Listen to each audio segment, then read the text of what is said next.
Hey, Sox fans, welcome back to Good Guys Talk Back. I am Nick Murawski. This is episode 228. This is a fan-centric Chicago White Sox podcast. We're available absolutely everywhere. Thank you for joining us on our YouTube channel. Try to do this live on Sunday nights. You can find the audio everywhere you find your podcast. We're on Twitter and all that fun stuff we could talk about later. Don't want to waste your time because we have some big White Sox content to get to. And who is this man next to me? It's not Pat Hester. It is my very good friend, Joey. I think we've known each other well over 15 years, going back to the improv days of Chicago. Joey Christopoulos, welcome to Good Guys Talk Back. Nick, such a pleasure. So happy to be here after a White Sox winner today, filling in for my eternal pick-to-click Pat Hester himself. Good Guys Talk Back. Fantastic show. Thank you so much for tuning in, everyone. We're going to have some fun. And I don't know if we're going to solve anything about this White Sox team, but they just took 2 of 3 out of a team that I personally had picked to win the World Series this year. So not a bad Sunday, Nick. Yeah, Sox are back on Tuesday in New York. No, we'll get to all that. Joey, if you don't follow Joey, we're going to have a chance to, Joey's going to promote himself towards the end of this, but Joey is an outstanding follow for Chicago Bears content. You are a lifelong Chicago fan. And, you know this game, you're kind of watching it from afar, but you've been following the White Sox closely. And, look, they're 40 and 55. I mean, that's the reality of it. That's the black and white of it. They are their record, I think. Sure, very exciting. They took 2 of 3 from Atlanta in Atlanta. But I think the big question is, with them starting the weekend 8 games back in the Central, and ending the weekend 8 games back in the Central, just shows you how difficult it is to make up any ground with the start that they had. Are you back on the White Sox? Do you feel like this is what they needed to maybe springboard into New York, playing a weak Mets team, and then you've got the Twins next weekend? Or is this just too little too late?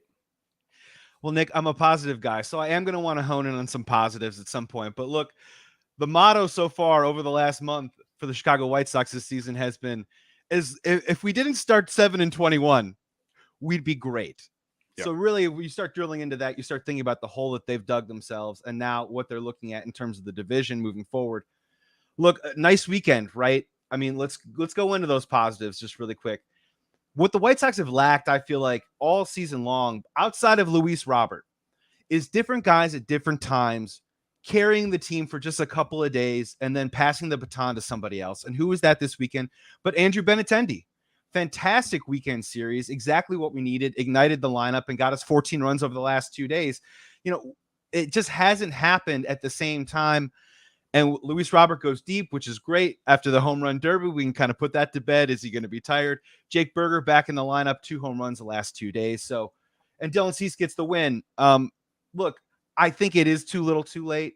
I want to be optimistic. Look, when we did a preseason pod on my show, we did a total prediction, and I said 86 wins. It's looking more and more like 86 losses right now. And this is going to be a fascinating next couple of weeks because, Nick, throwing it back to you, they haven't done it all year, but what if they do rip off 7-8, 8-10 over these next 7 or 10 days, and maybe that deficit gets to 4 or 5 games, which still doesn't seem likely, but now seems more achievable. What does this White Sox team do?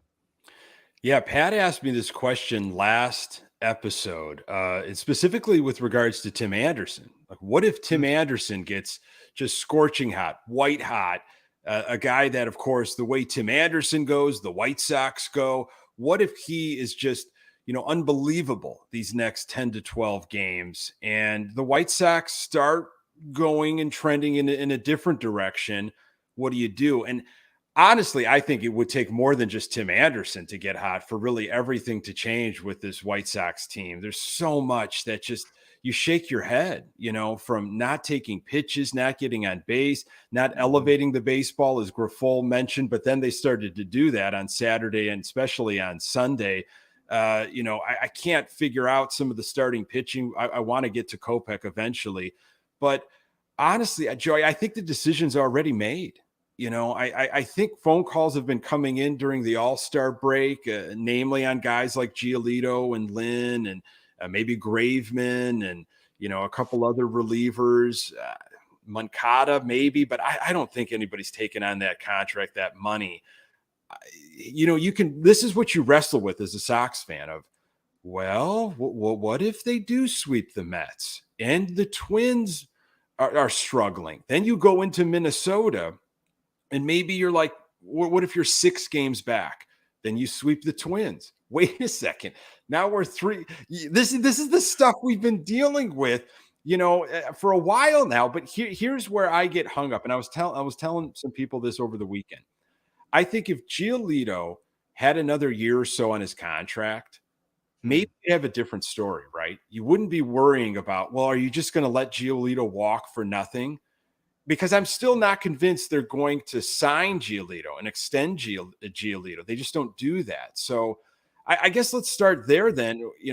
Your thoughts on Giolito. A lot of rumors with LA, as a landing spot.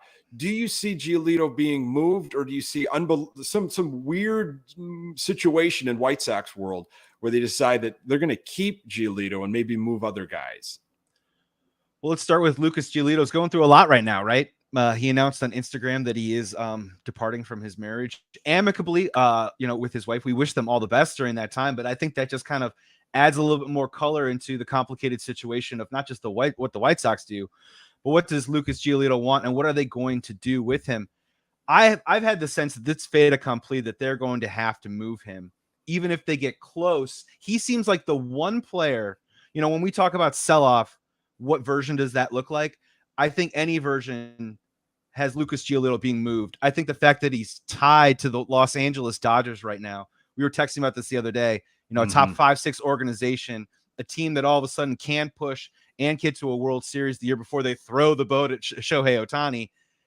I mean, if they're interested in Lucas Giolito, I think you can get a fantastic haul from them, something that's high-level minor leagues too as well, that can perhaps help a team, because not to get too far into the weeds, but if Lucas Giolito's out, we have Clevenger. We have, what are we going to do with Lance Lynn? We got a lot of holes to fill in the starting rotation. It would be nice to fill one of those holes with a younger arm that the White Sox can possibly build around with a Lucas Giolito trade. So I don't even know. I can't see a scenario where they get to a spot where they say that they can't trade him. I think he's the one guy that they absolutely have to move.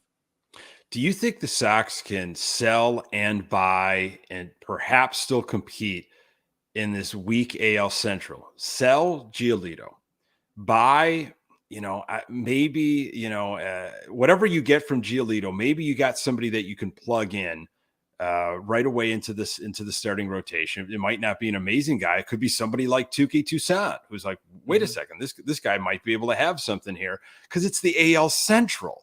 Maybe they get somebody back that they could plug in a utility world to help out with all of the different injuries that are happening all over this White Sox roster.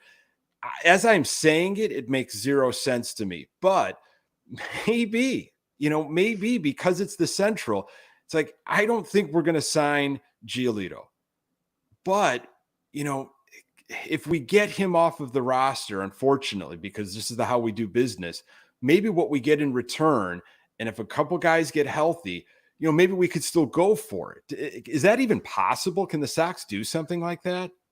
Well, look, creativity will be key to Rick Hahn keeping his job. So what you're speaking of right now, I think, is a mandate. If they're looking at this from a front office perspective, a full sell-off, right? I know that the narrative's out there is, can we give the keys to Kenny and Rick again to start this thing all over and do a sell-off?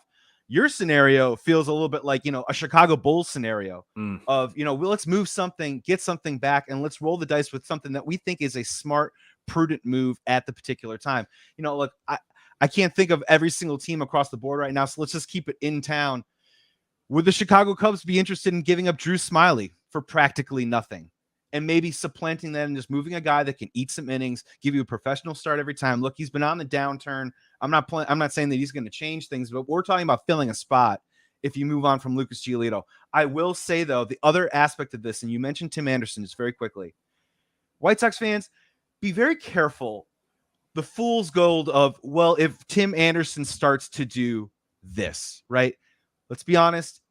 It is what it is at this point. Tim Anderson, I looked it up today. He is the 150th hitter in Major League Baseball right now per OPS. There is not another sheet. It goes to sheet 6. Tim Anderson at the bottom, Javi Baez in front of him, and Jose Abreu at 138. Just throwing that out there. But I'm just saying, he is 150 right now in OPS. It's like a 520-ish area. Him playing better, what does that mean and what does that look like? Because it better be 330 Tim Anderson. If he's just hitting 280 all of a sudden, hey, Tim Anderson's turned it around. I don't think that moves the needle for the Chicago White Sox. And I'm just saying, look, if we're going to play fantasy right now, we're thinking about extracting the most out of a team where the mix isn't good, and we're trying to do something. Tim Anderson plus Lucas Giolito gets you a very interesting package from the Los Angeles Dodgers. And I think that would be something that both players in the White Sox would be completely open to. They both have deals. One's an expiring. Tim Anderson's option, I think, is for $14 million next year. That's nothing for the Los Angeles Dodgers. Look, could the White Sox look into that? I'm just trying to think, bang for your buck. If we're going to do this thing, packaging those two players together, now you're getting really interesting options back. Yeah, again, I'm playing kind of devil's advocate a little bit after this weekend series. But if you're going to do it, do it. Just absolutely get rid of whatever you can get rid of, build up the farm system. And unfortunately, Han and Kenny are in charge of this all over again. Michael Kopech started the weekend off. Yeah, and it was just an atrocious outing. It's a string of now 5 starts where he has gone 5 innings, 4 1/3, 4. And on Friday, he went 2/3 of an inning. Kopech was shut down, right before the All-Star break. He didn't make, I think, just maybe one last start. Grifol said he was grinding, heading into that. Sore. Results, which again is the White Sox way. Just like, keep going. We'll figure this out later. It's disappointing to me. I was so excited to see Michael Kopech this season. I talked to you on the Believe network of, this is the year for Michael Kopech. It absolutely is. We still don't know what we have in Michael Kopech. And now, as we talk in late July, I'm more confused than I ever was. He looked completely lost. He could not find the strike zone. He claimed that it was one swing that really KO'd him or TKO'd him on Friday because it was a grand slam off of Olson's bat. That was the only pitch I think he threw in the zone the entire outing. So, that was the only time that they were able to swing the bat, and they knocked it out of the ballpark because it was a non-competitive pitch. Everything was flying all over the place. I mean, what do you make of Michael Kopech going forward? That is troubling. And there are a lot of folks that want him out of the bullpen, and I get that. But if you can't throw strikes, what's your value out of the bullpen? You want him out of the bullpen, yet he wasn't ready to pitch the opening game out of second half. I mean, whatever. We could talk preparation at a different time. Well, look, so Michael Kopech, right? He had a 4-start stretch. 6-7 weeks ago that was pretty impressive and started to show a little bit of those flashes of swing and miss, dominant Michael Kopech that says, hey, when we trade Chris Sale, this could be a crown jewel that we can possibly build around. But here's the story with Michael Kopech. He is now 13-21 as a career starter. He has more walks this year than he did last year, and he is easily 35 innings short. He's given up 16 stolen bases and 18 home runs. All that mix right there is bad baseball, right? And I understand that there's growing pains. Look, we've seen it in the White Sox organization before. I think about the years of John Garland getting his head beat around for those couple of years, and then one year, it just started to click, and then he was off and running. Is that still possible with Michael Kopech? Absolutely, but man, has it been so frustrating. And I think that he is a guy that we still need to build around. Like when we're looking at this rotation next year, it probably starts with Cease and Kopech, and then you're looking at probably filling it around the edges with, I don't know if there's anyone inside the organization, but you're looking for some bargain basement guys like the Kyle Gibsons of the world for next year to fill out your rotation. So I still think he needs to be a part of the mix, and hopefully that he works it out. But again, another calling card of the Chicago White Sox starting rotation is a lot of pitches, not a lot of innings. And just unable to get out of that first inning was just really, really tough to see. And I mean, I'll throw it back to you. I mean, what do you think they should do with Michael Kopech? I mean, I think they should keep running him out there. But again, the preparation side, Eloy with the groin tightness, him coming out not really ready to roll, him pitching sore. there's a lot of questions going on, either on the player side, the training side, or the manager side, about, are we on the same page with this? And are we willing to accept the results when we take these kinds of risks? Thought it was very odd to have Michael Kopech come out against the best team in baseball after the break. I thought that was an odd setup, but they went with it, and it really looked like he was all kinds of rusty. Steve Stone was not on the call on Friday. He had the weekend off. Gordon Beckham was in the booth. Say what you will about Gordon Beckham, it was more of Stone's absence. I really wanted to hear Stone's perspective on what he thought was going on with Michael Kopech. And that's what I like so much about Steve Stone. It's unfortunate that his kind of Twitter personality has turned so many people off, literally and figuratively.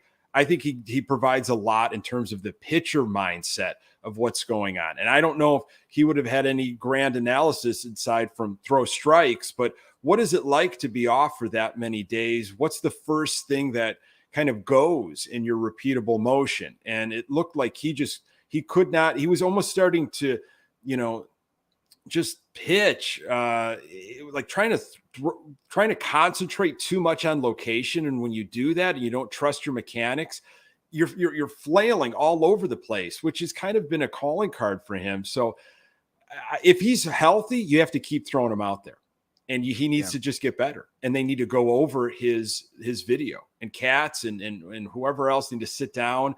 And if he's got people that he trusts outside of the coaching staff, which I mean is not uncommon in the White Sox world, talk to them. What are they seeing? Like, get other eyes that you trust on what is happening with your mechanics. I know he's a big mental guy, getting off the field, Yeah. I wanted to ask you about that too, because look, it doesn't mean much, but the optics of his demeanor on the mound are honestly not my favorite. Yeah. And you know what? And I don't think Chicago sports fans respond to it.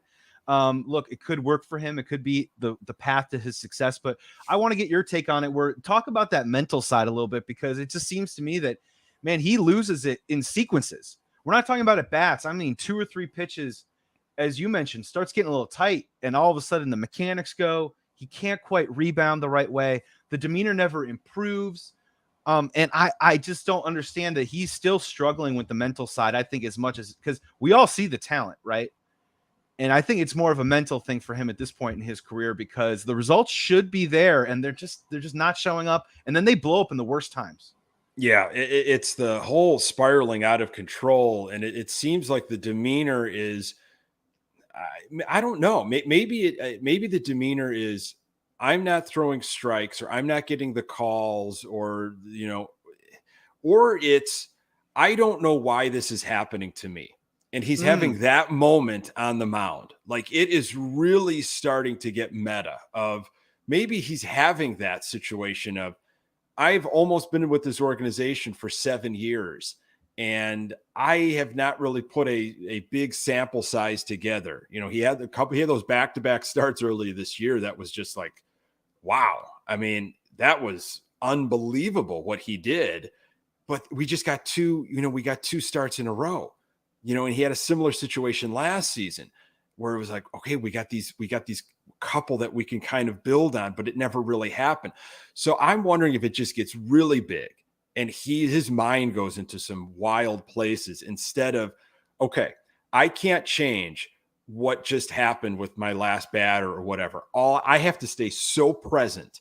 The mindfulness of being right here, right now. I can't think about a couple batters ahead, even though I might want to. I have to trust Sebi or whoever's in the backstop. I got to be right here. That is easier said than done. I know that's stuff that he is working on, and it's just getting maybe back to that of here, now, what do I have to do? And trust that I'm a really good pitcher and I have the mechanics. Don't overthink it. Yeah, and there's just a strange look. We all seen him want to be a tough guy, right? When the dugout's kind of empty a little bit, I think he's one of the first guys. And look, he's a big guy, right? And I can understand how his talent matched with a certain sense of confidence, which leads into that demeanor a little bit. Can either maybe rub some people the wrong way, but that's what he does to get fired up and fueled. But remember his first couple of starts, even. he'd be too ramped up, right? Like even when he first got called up from the big leagues, too ramped up. There's something going on there where I'm not to get armchair about it, but like he's fueling his performance off of maybe too much emotion and not trusting the talents and the skill that he's acquired, if that makes any kind of sense. And look, I'll tell a really quick story that in junior high, I was on the varsity basketball team. And on the varsity basketball team, they put me at the power forward position. I wasn't tall, but I could box out and I could rebound. And for some reason, I felt like because I was in that position, I had to have this scowl on my face and be this tough guy in there to show other people, I don't know, stay away from me. But I'd grab a rebound and I'd score and I'd run back and I'd be angry. And Nick, man, you know me, like I'm a happy guy. I love to smile. You're not that. You're not. It just didn't match. It didn't match up, right? And I tried to play this role that had nothing to do with me trying to win games and play it the right way. Not trying to equate it to Michael Kopech, but if we're going to get psychological about it, sometimes, man, like, I mean, just you're playing the game that you love. Take a deep breath, relax, and pump a 97-mile-an-hour fastball across the paint and get back in the count a little bit. And the way that it unspools for him, I can tell that he wants it really bad. Maybe people his whole life have been telling him that you are talented, you are an ace, you are a stud. And as you mentioned so eloquently, the fact that he's not seeing the results maybe pisses him off a little bit. And you have to try and overcome that, right? And this game is humbling, right? We just talked about Tim Anderson. This game is incredibly humbling. And if you bring that kind of respect and trust your talent, I don't know. I think we could see better results from Michael Kopech. Just my 2 cents. Yeah, those are good points. And it seems like he found those places in the offseason. He found those good places to go, the healthy balance of getting away from the game. And I hope he gets back to that. I hope it's just a quick, tweak and we could try to get him, on the tracks and all eyes will be on his next start. The guy that came in out of the bullpen to clean up the mess and it has been impressive in a White Sox uniform. Touki Toussaint, you had mentioned who might be in the rotation 2024. I think you might see Touki Toussaint in the rotation next year, believe it or not. And a lot of probably believe it nots from folks listening to this, but you can't stop what's coming. And he kind of has the stuff, it's not a huge sample size, but I liked what I saw, and he's going to get a start, I think, in New York. So that'll be interesting. I did too. And I think that speaks to the unfortunate situation that the White Sox are in. And when I say that, it's that, we talked on multiple pods over the years about this beautiful window of competing and then ascending to becoming one of the elite teams, not just in Major League Baseball, but a World Series contender. I think we're seeing the sand in that hourglass dwindling. There may be a couple of grains left in that. And when you talk about a guy like Toussaint, this is something that organizations like the White Sox have to do. Give a guy some run and find out. Run him out as a starter, because guess what? If he doesn't work as a starter, you can find different roles for guys, and guys often go off and excel in those particular roles. And I think that's a situation that the White Sox are going to have to be in. I mean, when you look at the UFAs and free agent pitchers next year, I'm just going to throw up a couple of names just really quick. I looked this up because I just think they're going to have to replace a lot of holes, and maybe Toussaint's one of these guys. But just off the quick, Julio Urias, White Sox aren't buying him. Carlos Carrasco, Aaron Nola, Sonny Gray, Blake Snell, Frankie Montas, Kyle Gibson, and Jack Flaherty, who hasn't had a lot of success in St. Louis recently, but obviously still has the talent almost like a Kopech. Now, there's a couple of buy lows in there for me that I can wrap my head around that honestly probably provide more upside than a Mike Clevenger on and off the field. So there is a world where I think that they can do some of that, but I think you're making a great point about guys like Toussaint. Let's find out. Throw them out there for some innings, see if they can do it a little bit, and see if they can build some confidence and maybe give ourselves some answers heading into the offseason with, I think we're going to have a lot of holes still on this White Sox roster, maybe more than we have now. Depending on, what happens in the next 2 weeks before the trade deadline, you might see a lot of Toussaint this year, moving forward, and Jesse Schultens and, in the good, in the positive sense of it, I guess, if you can make a positive, is the front office will see, okay, I think we've got something here in Toussaint. And, we might be able to put him in the rotation. And he's the next Romy Gonzalez. oh my gosh, I mean? Like, they'll build him up like that. Absolutely. I mean, you look at the line of like, Danny Mendick to Lurie Garcia to Romy Gonzalez to. And meanwhile, our second baseman was playing shortstop the whole time. I'm sorry, I'm never going to get off of that. We should just move him to second base anytime. Yeah. Anyway, I'm sorry. It's so let's go from Kopech, who was in that package for sale, and let's go to Moncada. Moncada started a rehab stint in Charlotte this past weekend, suffering from that lower back situation that just sounds crippling, really. Anytime you've got a lower back situation, you're trying to play third base and swing from the right side and the left side. It doesn't sound like he was able to do much of that while playing in a White Sox uniform for quite some time this year. And then they finally decided, it's time to shut him down. I still don't know what I have with Yoan Moncada. Again, like Kopech, we've seen flashes, we've seen moments. I mean, we've even seen probably most of the season way back when from Moncada, but not at all what we expected. While his counterpart, Jake Burger, the Sox aren't losing right now because of Jake Burger's defense, which was the big issue. We can't trust Jake Burger. He's going to just, boot the ball everywhere. Sox aren't 15 games under 500 because of Burger's defense. It's impressive what he's been able to do with the bat. Burger at 21 home runs now.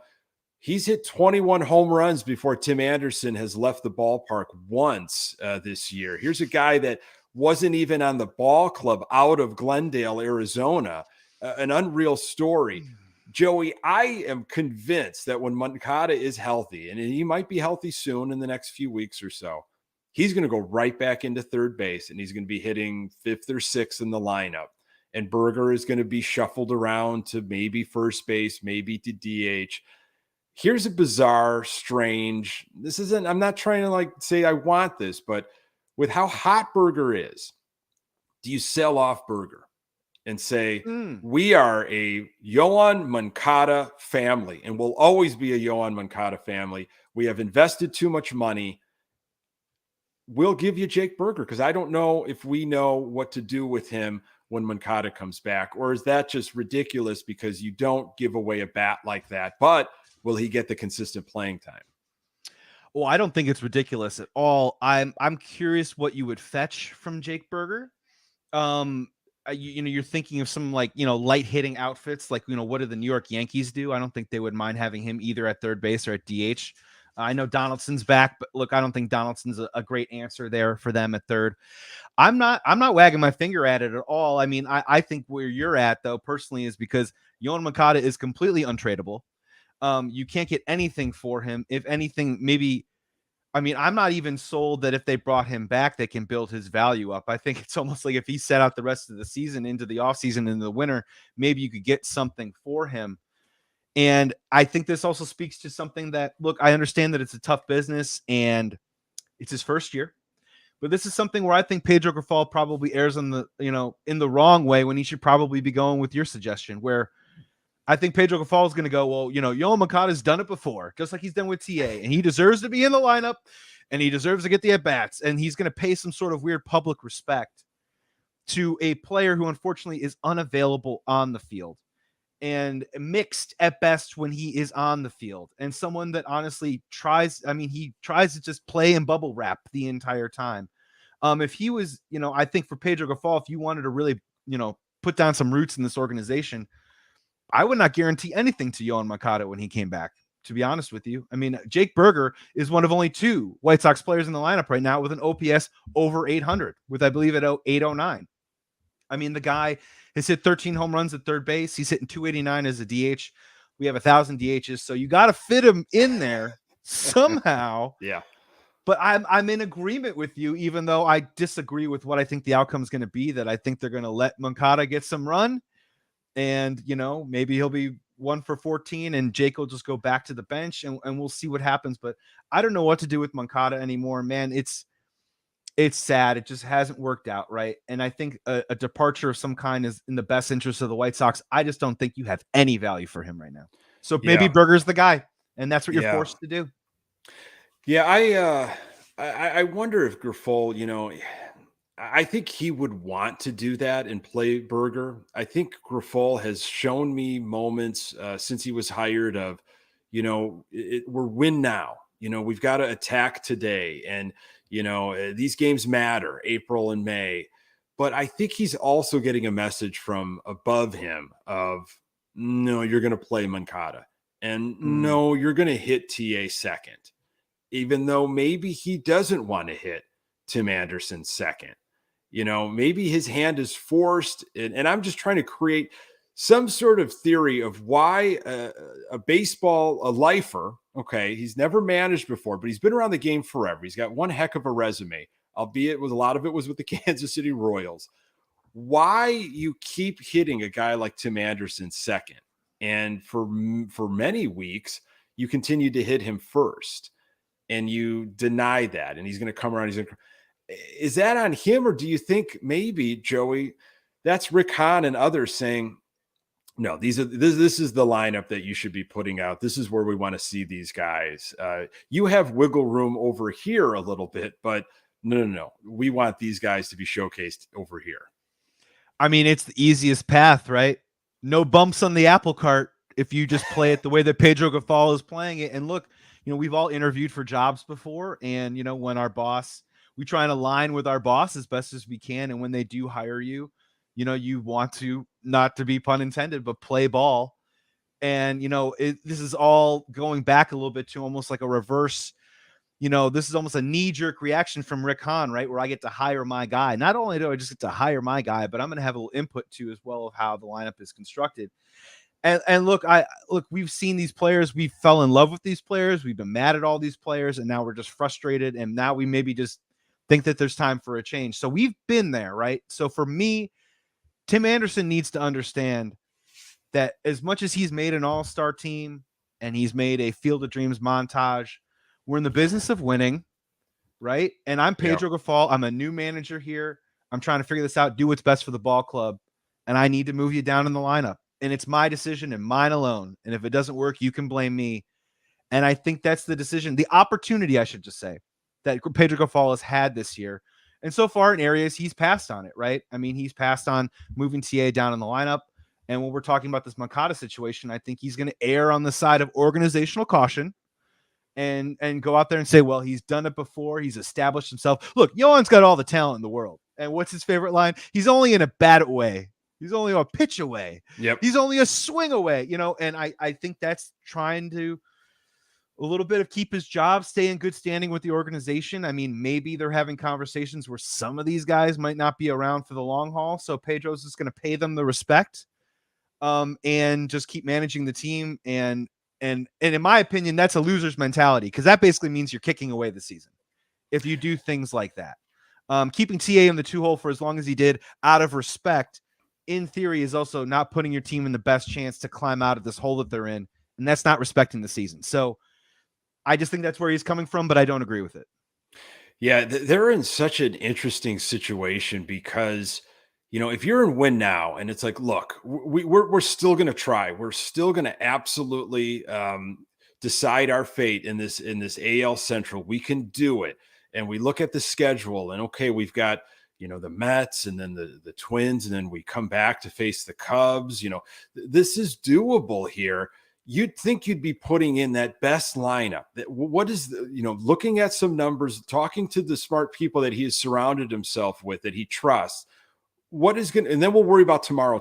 But right now, and I'm sorry, just, putting TA in that number 2 spot over and over, it's been absolutely maddening. But there's so many. And real quick, Benintendi in the leadoff spot, a move that was not made opening day. He switched and put him in the leadoff spot.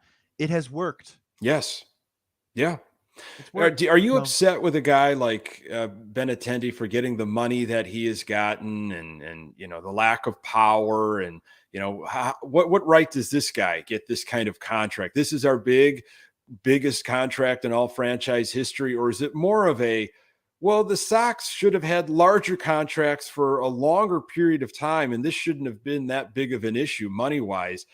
This guy's a good ball player. I mean, the bar was low in left field, And, I haven't been disappointed with how Benintendi has played. Sure, there's some, situations every now and then, but the guy gets on base. I know you're not paying him $75 million just for singles and, but there's something about him that sparks the top of the lineup that I've liked. Solid baseball player. I honestly, I look, we could argue whether it's going rate or not for $75 million. And when you contrast it with the biggest contract given in the White Sox organization, that says a lot more about other things than Andrew Benintendi. But if this guy is going to be your leadoff hitter for, let's just say, at least the next couple of years, and he's going to give you 280, 295, maybe give you 25-ish doubles, whatever on the home runs. You don't need home runs from the leadoff position necessarily. I'm cool with it. And you know what? We need more solid baseball players on this White Sox team. I think it's something that's been lacking the last couple of years. So I'm cool with it. If you want to play the sliding doors game of the White Sox had an opportunity to go out there and get Kyle Schwarber for $90 million a couple of years ago, we can have that conversation. Now, would that mix look great with Eloy and where we are with Grandal and the Jake Berger situation? Maybe not. He would be a more impactful baseball player. If you're looking for home runs, OBP, and some runs driven in, Kyle Schwarber would have been your guy for only $15 million more. The White Sox did not make that decision. They're with Benintendi. I'm not upset about it at all. I mean, will it look great in year 4 or 5? I'm not sure. But, we grew up in the 90s where leadoff hitting meant something. And a guy that can get on base and just square up the baseball means something. He's a left-handed bat. Not a lot of those out there in Major League Baseball. I'm actually pretty cool with it. Yeah. I've liked the way Benintendi has handled himself and some of the results he's gotten. Yeah, sure. We all want more home runs. Wanted more home runs from a lot of these guys. I didn't think Jake Berger was going to be right up there with Luis Robert Jr. But from what Benintendi has done, he's not the reason why there's a lot of different reasons. I don't think you can put it on one person. So going forward, where are you at as a fan? You followed this team for, all of your life, like I have, and so many other folks that have been with us throughout this podcast for many, many years, living and dying with this team, frustrated over the decisions, frustrated over the lack of success. It's a bad division. And the Sox are a bad team right now. And maybe, you know what, this is what it is from this team. We really just have to say they're not going to turn it around. Exciting weekend. Yeah, we could do some stuff against the Mets. Do you want them to see a division championship, Joey, and just say, why not? Just go for the division, even though you're not going to do anything beyond the division. You don't have enough depth. Or do you say, you know what, look, I'm sorry. Even though I would like to see that, I think it's smart. We stock up the farm system and we play for another year. Well, so in general, I am not a trade everyone for prospects guy, right? These guys, we don't know if they turn out or not, and you're trading proven commodities for something that you don't know what you're going to get, and then you're always going to have to replace that proven commodity with an actual something. That is a part of a trade. You know what I mean? When you trade Chris Sale, you do have to then get an ace somewhere in there along the road. Thankful for Dylan Cease. Look, man, it's a really, really, really frustrating time to be a White Sox fan. I totally understand. I'm more on the board of, I think there are players on this team that I think that you can say the word build around. I would say more move forward with, personally. But again, it's going to take money. Do the White Sox, are they interested in that? And I'm not even saying top shelf because it's almost like silly of me. It's silly for me to even contemplate them going top shelf buying. But, they are going to have to spend a lot of money to kind of make up these mistakes. And I would like to see, at the very least, you can take some of the prospects that you get this year, and then you can trade them in the winter for someone who is substantial. That happens all the time. They're not just people that are going to someday be on your Major League roster. These are also assets and chess pieces that can get yourself a little bit better in the near future. They got some bad money, right? Like the Grandal thing has been bad. Lance Lynn thing has been bad. But, I'm curious to hear what you think. I'm kind of looking at, if they did a full sell-off, I'm thinking Giolito. I think the Reds would love to have a guy like Lance Lynn, and I'd love to talk to the Cincinnati Reds about their farm system right now, or maybe even those Baltimore Orioles. Yeah. Look, his numbers aren't great, but he's striking out guys. And I think there's enough nerds out there that'll be like, I think we can take something and get something out of Lance Lynn. Then you're looking at guys like Joe Kelly, Kendall Graveman. I mean, White Sox fans, let's be honest, these are not guys who are going to be on the next World Series White Sox team. You can do something now to help yourself for tomorrow. I don't think you can trade Eloy right now, not after groin tightness. You know what I mean? I think I would look into Tim Anderson, but I don't think Tim Anderson is long for this organization. Basically, is what I'm saying is look at the guys who, when you say to yourself in 3 years, White Sox fan, man, I'm damn proud to have this team on the field. We're going for it. We're going to win the division. Maybe we got a shot at making some noise in the postseason. Who are those guys right now? And for me, it's Dylan Cease, Luis Robert, Andrew Vaughn, Andrew Benintendi. I'll put Jake Berger in there. I will. I'll put Jake Berger in there, and then maybe it stops for me. Am I missing anybody? I'm the building around Jake Berger. That's where we're at right now. Zach Remillard, should we build around him maybe a little bit? Keep him He's willing to get hit by a pitch. And he can bunt. Bring it on. Boy, he can bunt with the best of them. Boy.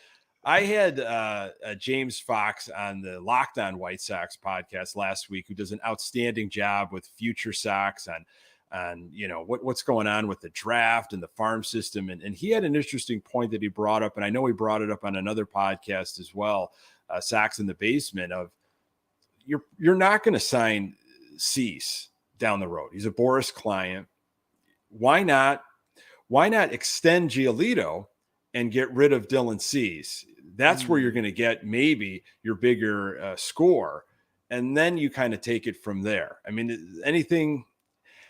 I'm open to all avenues. I took Cease off the list because he's 4-3 right now, and he's averaging only 5.1 innings per start. And this is he's fallen off from his. It's not Cy Young Cease. Yep. And if you're playing the market, I mean, Dylan Cease is the Chris Sale, right? When you're getting somebody back, you're getting top 5 prospects, multiple from an organization. Are you fetching that kind of return right now for Dylan Cease?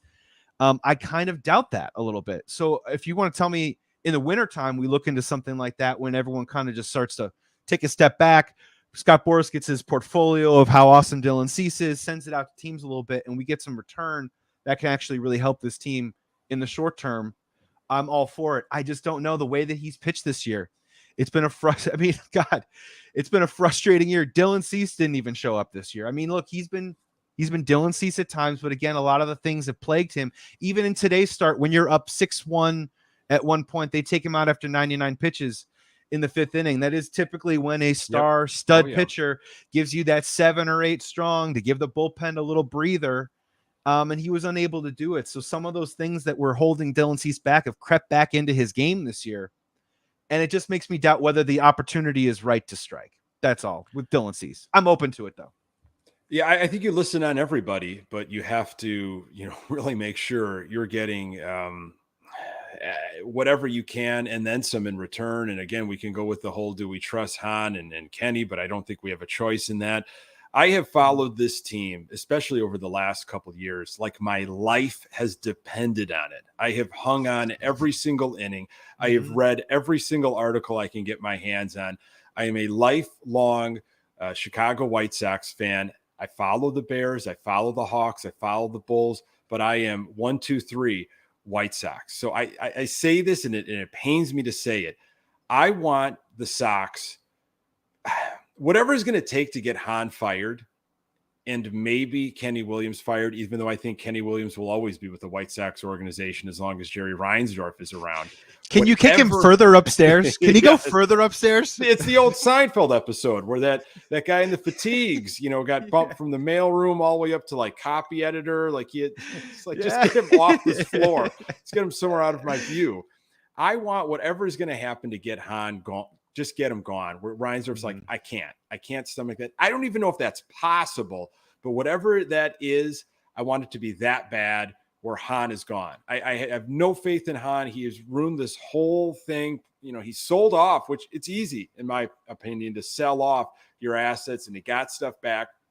But putting things back together, and it just, the way he talks about it, I can't stomach him. I absolutely can't stomach him anymore. So whatever it's going to take to get him gone, that's what I want. I don't think he knows what to do anymore. When we're talking about speaking to the public and some of the, honestly, the cheeky chestiness that he had, when things were going good, and heading into this season specifically, about how preparation and the fundamentals and the drills and spring training from Pedro Gaffal were going to change everything around.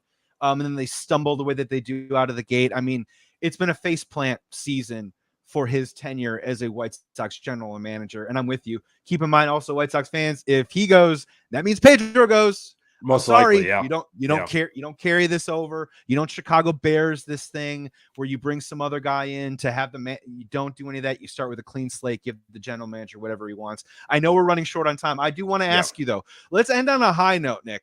Yeah. So, in your opinion, you just said, you're bleeding every day for this team, watching every single pitch, every single inning. Let's just play it out.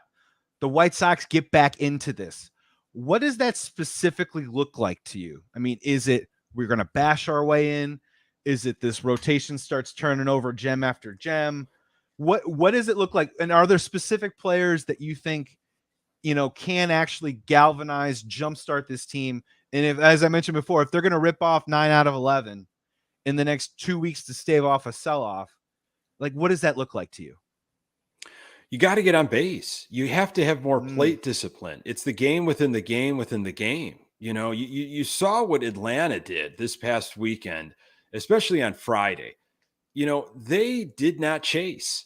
They let Kopech come to them, and then they attacked on mistakes. They did that against Lance Lynn. Good teams hit mistakes. They're very patient. They're very purposeful. They know what they're looking for, and they know what to do with it.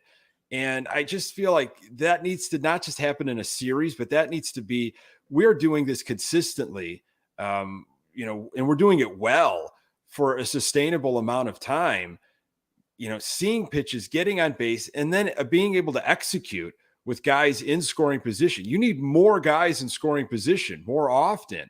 It can't be just Luis Robert Jr. You've got to have other guys elevating the baseball. And I got to have more than just Giolito being able to go 6 or 7 innings. The Sox are a team that always this year were built to win on the margins almost. It's why they've been in so many close games, and they've lost those one-run games. They need to find ways to win those games that are on the margin, and that takes everything.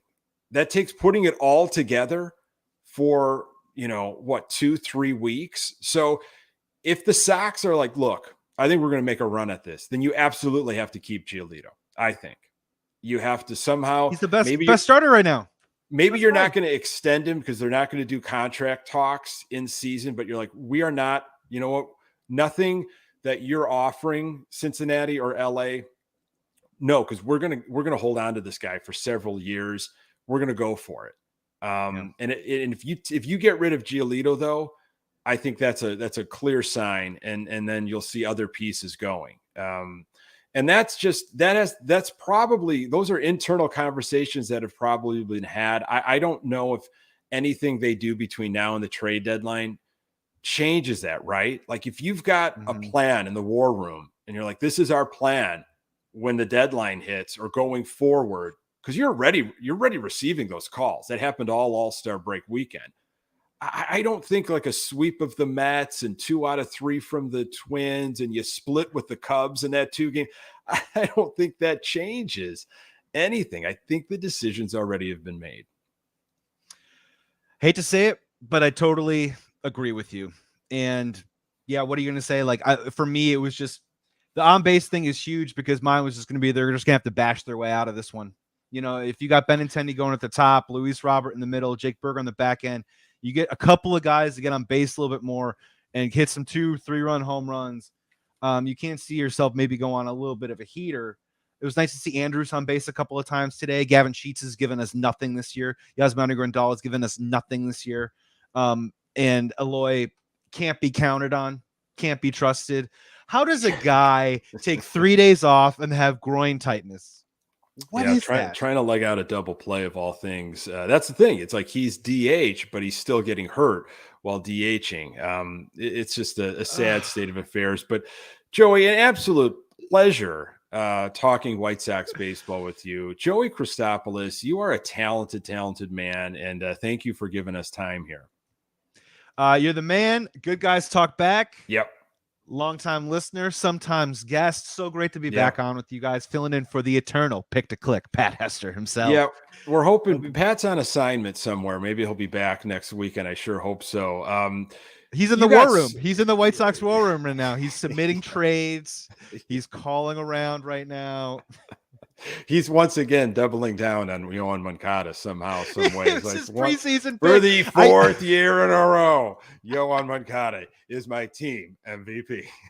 I said Eloy was going to go to an All-Star game and be in the home run derby. I got the wrong White Sox. I was off by 14 jersey numbers. That's it. Yeah. Oh my goodness. You've got a ton going on. You're in my mind, you're Mr. Chicago Bears. And there's a lot of excitement. I feel like all of the White Sox energy, the baseball energy is going to just shift very soon to Chicago Bears. So where can we find your stuff and everything that you are doing? Nick, thank you so much for having me on. As you see at the bottom there, you can follow me at Joey Sports Guy on Twitter, on Threads, Instagram, wherever. Super excited. Training camp just a week or two away. I'm going to start firing it up. We're doing an episode this week. I host Believe in Bears with former Bears defensive end and Brett Favre killer himself, Corey Wooten. We're going to be covering all the Bears action. I've got Mike North coming on to my show tomorrow. Talk a little Bears, talk a little White Sox too as well. So make sure you check that out. You can check us out at Sports Talk Chicago, now the YouTube presenting sponsor for Believe in Bears and Bet on Chicago. A lot of great things coming up. I'm going to be doing some things with the Big Ten this year too as well. I got something with the Northwestern Wildcats that I'm super excited about. Their football. Wait, I'm getting Northwestern Wildcats. Not great going on there right now, but I'm going to be hosting a show for them. Oh man, what a week to take a vacation, Nick. Yeah. But yeah, man, thank you so much for having me on. I love Chicago sports. I love the Chicago White Sox. I love Chicago. Great to be on, man. And thank you so much for having me. You got it. Joey and I have known each other for a long time. So I do appreciate, we talk and try to share just input and text throughout the off season, during the season, but this has been great. I'm telling you folks, as soon as also Chicago Bears season starts, do it now. Follow Joey Christopoulos at Joey Sports Guy. Joey, always a pleasure, buddy. And folks, thank you so very much for tuning in, or you're watching us on the YouTube channel on Sunday nights live. You could go to our YouTube channel, subscribe. You can get all the previous episodes and the audio absolutely everywhere you find your podcast. We're on Twitter at Good Guys TV. Got a Facebook fan page. For Pat Hester, who's off doubling down on Yoan Moncada, for Joey Christopoulos, I am Nick Murawski. Until next time, go Sox.